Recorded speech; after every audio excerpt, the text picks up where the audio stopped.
Math is an integral part of daily life. A clarity in the fundamentals of math can help you thrive and prosper on a daily basis. Hi, my name is Ruchi and I have been teaching high school mathematics for over 20 years. In this pre-algebra arithmetic course, I will start with an introduction to number system basics and progress into an in-depth study of all the operations that are performed on them. This course can be taken by middle and high school students or those preparing for math competitive exams. It is also for anyone who wants to study math after being away from school for a while.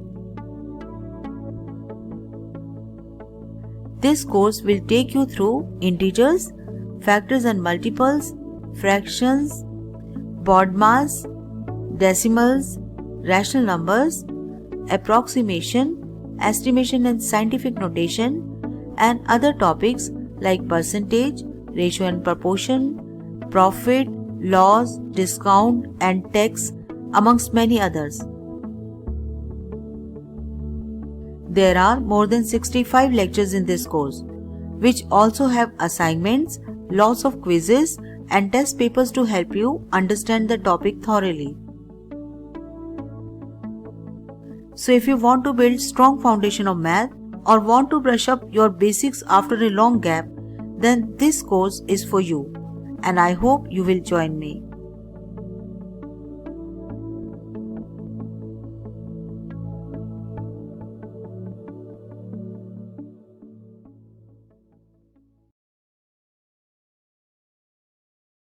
Hello and welcome. In this video lecture, we are going to revise basic number system. We are going to talk about the types of numbers. First of all, natural numbers. These are numbers used for counting. If we want to count number of persons or number of trees, we will definitely start from 1. So starting point of the natural number is 1. So counting numbers 1, 2, 3, 4, so on till infinity are called natural numbers, in which we usually do counting. The collection of these natural numbers is denoted by capital N. So capital N is the set of natural numbers. Like here. So capital N is the set of collection of numbers 1, 2, 3, 4 and so on.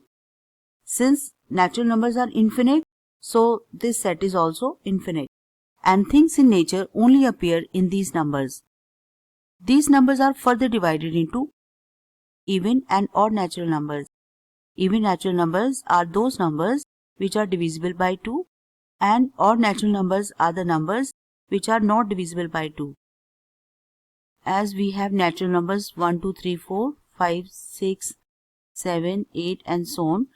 Out of these 2, 4, 6, 8, these numbers are called even natural numbers, and these leftover numbers 1, 3, 5, 7 and so on, these are called odd natural numbers. Since natural numbers are infinite, so both of these sets are infinite. Now we have whole numbers. Whole numbers are set of natural numbers including 0. So if 0 is included with natural numbers, then the numbers are called whole numbers, and we denote whole numbers by W.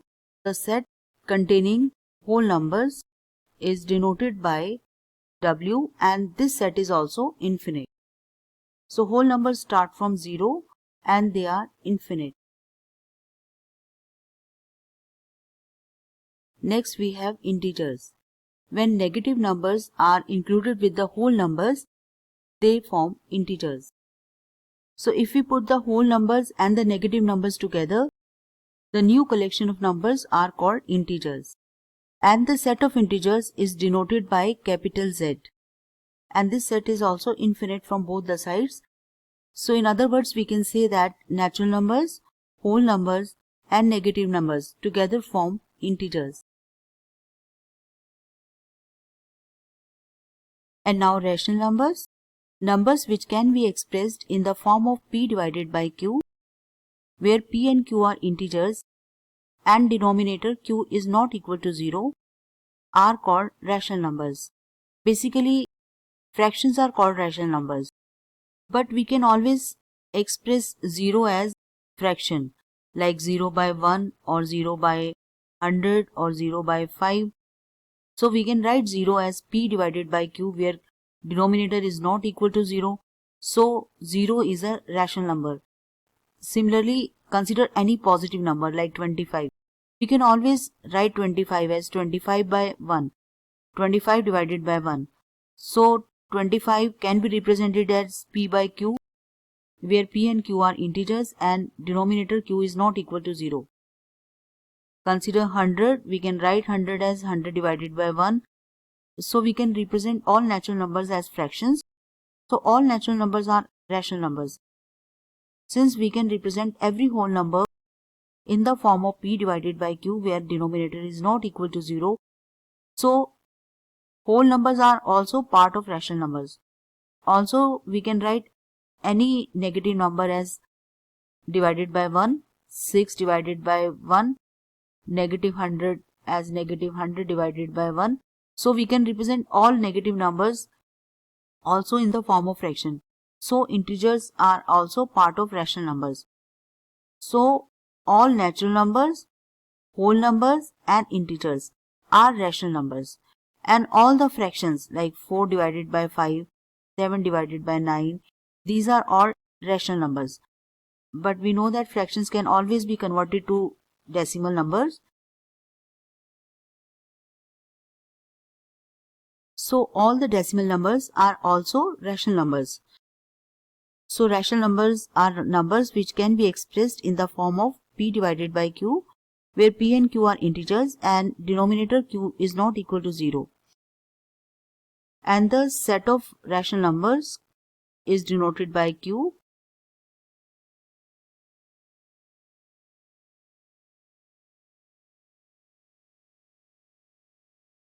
So q, which is set of rational numbers, is the set containing numbers in the form of p divided by q, where p and q are integers and denominator q is not equal to 0. Now with rational numbers, the numbers which when expressed in decimal form are neither terminating nor repeating decimals. Like this number, this is not terminating and is not repeating also. When we express square root of non-perfect square number in the form of decimals, they will always give us non-terminating and non-repeating decimals. So all the square root numbers are irrational numbers. So numbers which are neither terminating nor repeating and square root numbers are irrational numbers. And now real numbers. All rational and irrational numbers together form real numbers. So every real number is either rational or irrational. Now finally, we have real numbers. They are divided into rational and irrational numbers. Rational numbers are denoted by capital letter Q. They contain all natural numbers, whole numbers and integers.